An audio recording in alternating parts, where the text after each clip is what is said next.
Assalamualaikum warahmatullahi wabarakatuh. Izin memperkenalkan diri, nama saya Dewi Lestari, NPM 1817051041, jurusan S1 Ilmu Komputer Universitas Lampung. Dalam video kali ini saya akan mengerjakan ujian tengah semester pemrosesan data terdistribusi, di mana kami telah diberikan sebuah soal. Di sini ada 4 soal. Nah, saya akan mengerjakannya dan mencoba menjelaskannya satu persatu. Baiklah, kita langsung mulai saja ke poin nomor 1. Di sini nomor 1, sebutkan dan jelaskan minimal masing-masing 3 kelebihan dan kekurangan centralized data center dan distributed data center. Nah, centralized data center itu kita disuruh memberikan kelebihan dan kekurangannya. Jika di centralized data center itu, kelebihannya itu ada, saya di sini memberikan 4 sebuah contoh. Yang pertama itu lebih mudah diaplikasikan dan juga diimplementasikan. Karena kenapa lebih mudah diimplementasikan?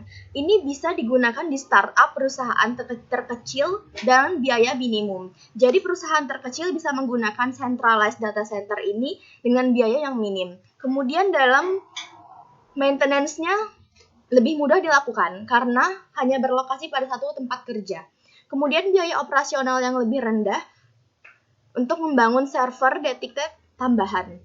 Kemudian centralized data center ini mempunyai kekurangan. Adapun kekurangannya itu kapasitas hard disk yang diperlukan itu cukup besar, dan kemudian apabila server mengalami gangguan, maka seluruh aktivitas tersebut akan mengalami gangguan.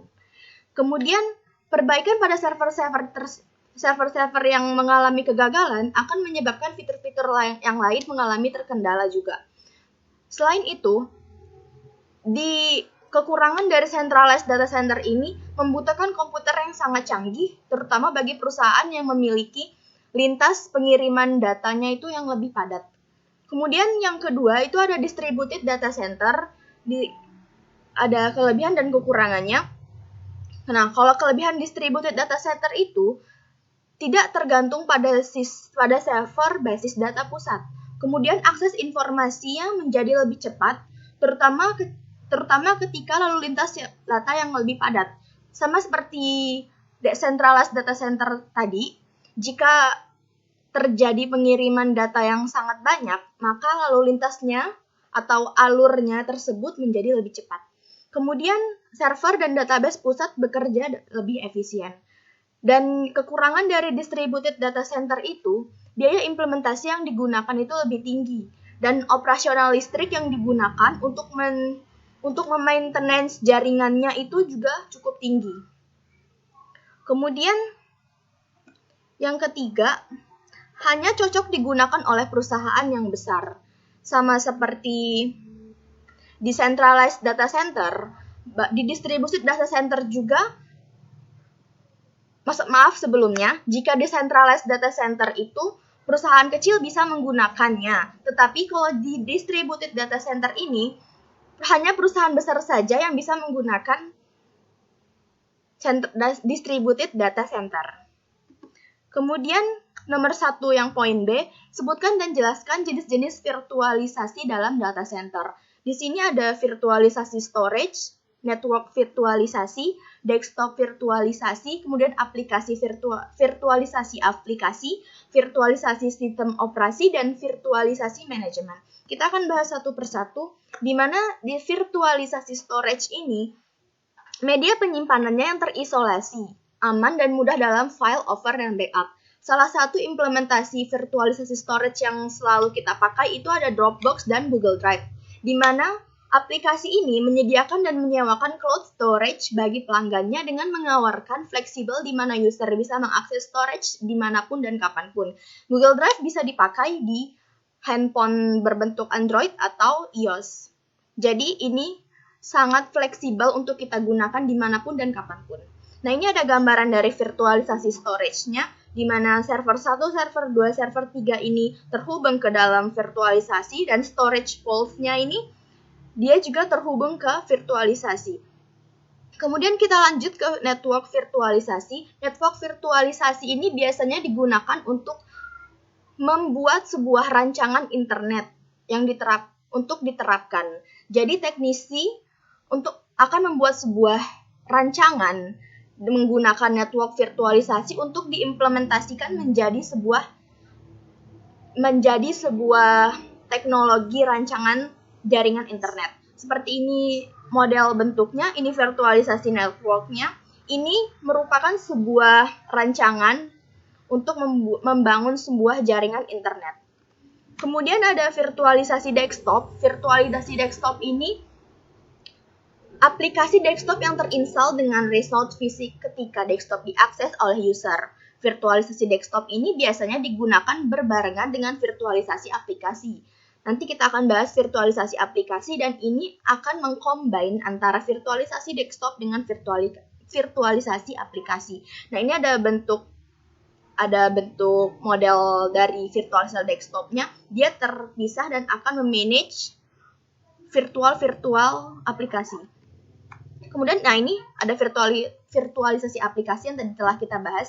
Dia akan combine dengan virtualisasi desktop. Virtualisasi ini menerapkan teknik memvirtualkan sebuah aplikasi di sebuah sistem operasi.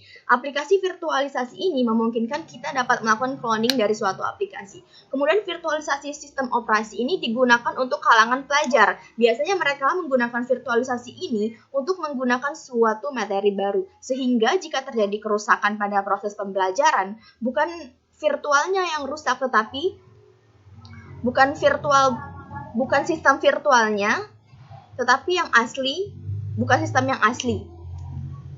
Nah, kemudian virtualisasi manajemen. Virtualisasi manajemen ini memudahkan seseorang bekerja sebagai project leader dalam merencanakan berbagai macam project untuk menggambarkan rencana dan proses kerjanya, sehingga kita dapat mengetahui apa saja yang perlu disiapkan sebelum menjalani project tersebut. Kemudian Nomor 2 ini soalnya sebutkan dan jelaskan minimal masing-masing 3 perbedaan dan persamaan arsitektur klien atau server dengan peer-to-peer. Adapun perbedaannya ini di sini, jika arsitektur klien itu perawatan dan penginstalannya lumayan memakan waktu yang lama, tetapi jika di arsitektur peer-to-peer membutuhkan lebih mudah melakukan suatu perawatan dan penginstalan. Nah, adapun perbedaan yang lain, jika di arsitektur klien itu performa penyimpanan filenya terpusat, sedangkan peer-to-peer itu penyimpanannya tidak terpusat. Kemudian ada lagi biaya lebih. Di arsitektur klien server ini biayanya lebih tinggi dibandingkan dengan arsitektur peer-to-peer. Kemudian arsitektur klien atau server membackup file terpusat, sedangkan backup dilakukan di sedangkan peer-to-peer ini membackup data-data tersebut menggunakan komputer masing-masing. Nah, persamaan arsitektur klien dan server ini, kalau bisa dikategorikan, arsitektur klien dengan peer-to-peer ini tidak memiliki kesamaan. Jadi, saya tidak bisa menyebutkan 3 persamaan dari arsitektur klien dengan peer-to-peer. Nah, kenapa saya menyebutkan 1 poin saja? Karena sekumpulan komputer yang terkoneksi membutuhkan media transmisi yang tidak terlalu jauh berbeda dan sama memindahkan file. Jadi arsitektur klien dengan peer-to-peer ini tidak bisa dikategorikan bahwa mereka memiliki persamaan karena mereka dalam penggunaannya saja itu berbeda. Kemudian ini yang nomor 2 poin B, apa yang dimaksud dengan komunikasi data asinkronus dan sinkronus? Asinkronus itu komunikasi yang tidak langsung. Nah, ini ada gambarannya di mana ada kita mengirim, kemudian berhenti dahulu, datanya akan masuk, kemudian baru memulai lagi, di stop lagi, data masuk, data dimulai dan data disimpan. Nah, biasanya komunikasi ini dilakukan di media seperti email, forum, dan membaca atau menulis dokumen melalui World Wide Web atau yang kita bisa lebih tahu itu WWW. Nah, asinkronus ini proses komunikasi data yang tidak terikat dengan waktu tetap. Proses transformasi data kecepatan cukup relatif dan tidak tetap.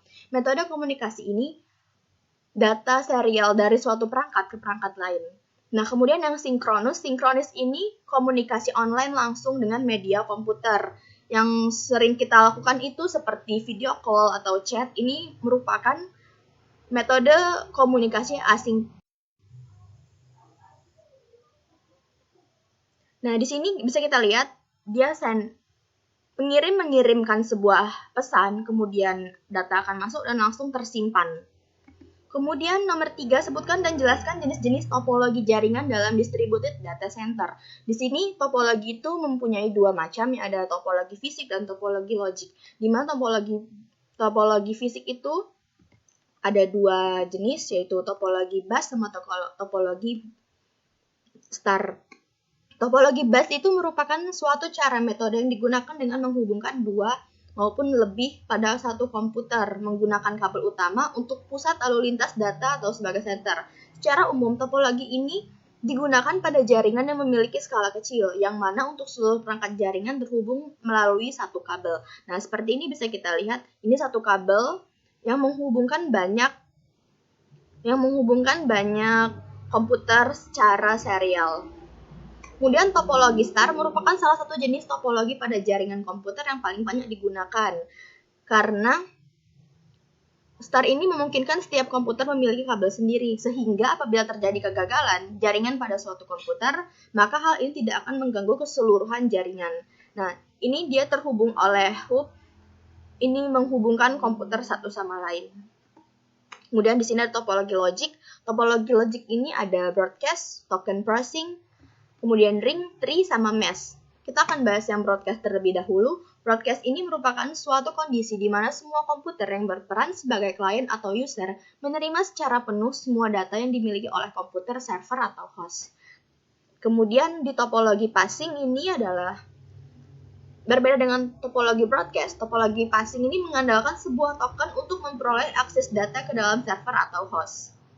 Kita lanjut ke topologi ring. Ini topologinya berbentuk seperti cincin, karena memang namanya topologi ring.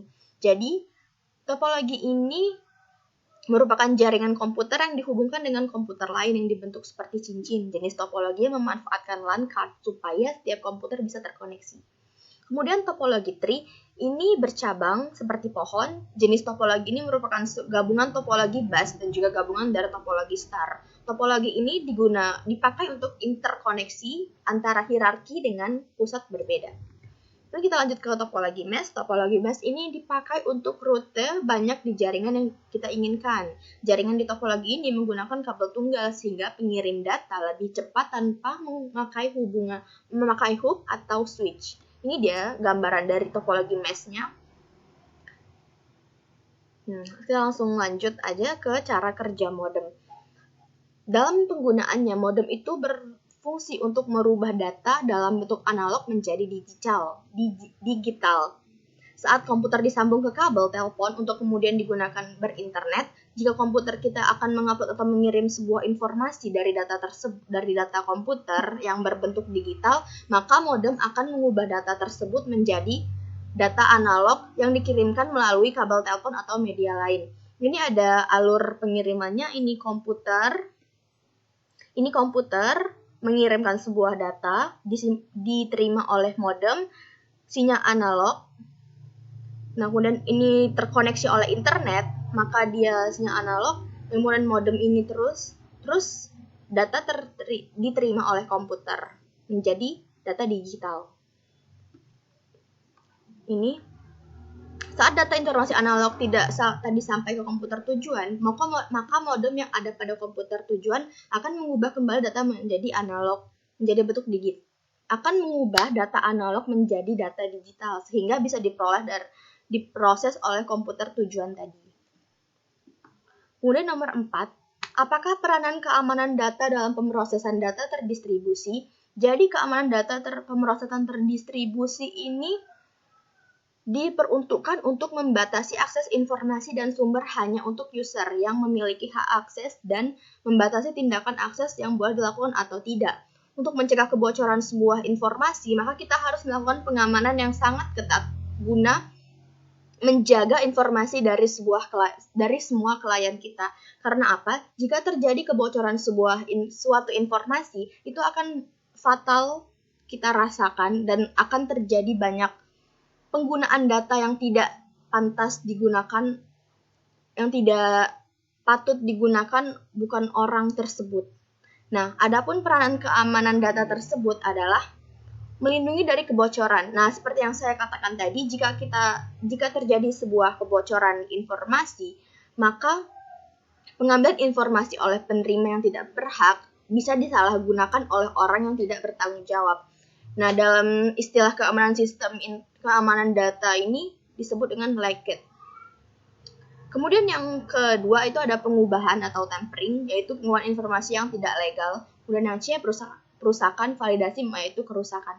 Nah, maksud dari kerusakan ini, jika sistem keamanan data mengetahui data tersebut bukan pemilik yang menggunakan, maka secara langsung peranan keamanan data ini akan merusak langsung data yang di situs yang digunakan. Maksudnya gini, yang digunakan yang bukan kita yang menggunakan, maka peranan keamanan ini akan merusak situs tersebut. Kemudian di sini ada nomor 4 poin B, apa yang dimaksud dengan enkripsi, private key, dan public key. Enkripsi itu adalah sebuah metode yang digunakan untuk mengkodekan data sedemikian rupa, sehingga keamanan informasi terjaga dan tidak dapat dibaca tanpa didekripsi, atau dikembalikan dari proses enkripsi. Kemudian private key ini adalah kunci rahasia yang digunakan untuk mendeskripsikan pesan. Kemudian public key adalah metode enkripsi data dengan dua kunci berbeda dan membuat salah satu kunci publik tersedia bagi siapa saja yang untuk digunakan. Public key dan private key ini merupakan pasangan kunci untuk proses enkripsi dan dekripsi. Keduanya selalu berpasangan. Jadi, data dienkripsi dengan private key, maka mendekriptnya menggunakan public key. Kemudian ini ada nomor 4 poin C, berikan ilustrasi menggunakan enkripsi data pada pengiriman pesan. Di sini saya menggunakan, ini ada sebuah ilustrasinya di mana user A, public key-nya mengenkripsikan pesan. Dia masuk ke public key menjadi server, kemudian server, kemudian pesan tersebut sebagai user B, private key deskripsi. Kemudian pesan tersebut didekrypt sesudah dienkrypt. Dan ini juga sama seperti penjelasan ini, user A mengirim pesan public key from server, kemudian dienkrypt terlebih dahulu di WhatsApp server, ini didekrypt, dikunci. Sekian presentasi dari saya. Jika ada salah kata dalam penyampaian saya minta maaf. Saya akhiri. Wassalamualaikum warahmatullahi wabarakatuh.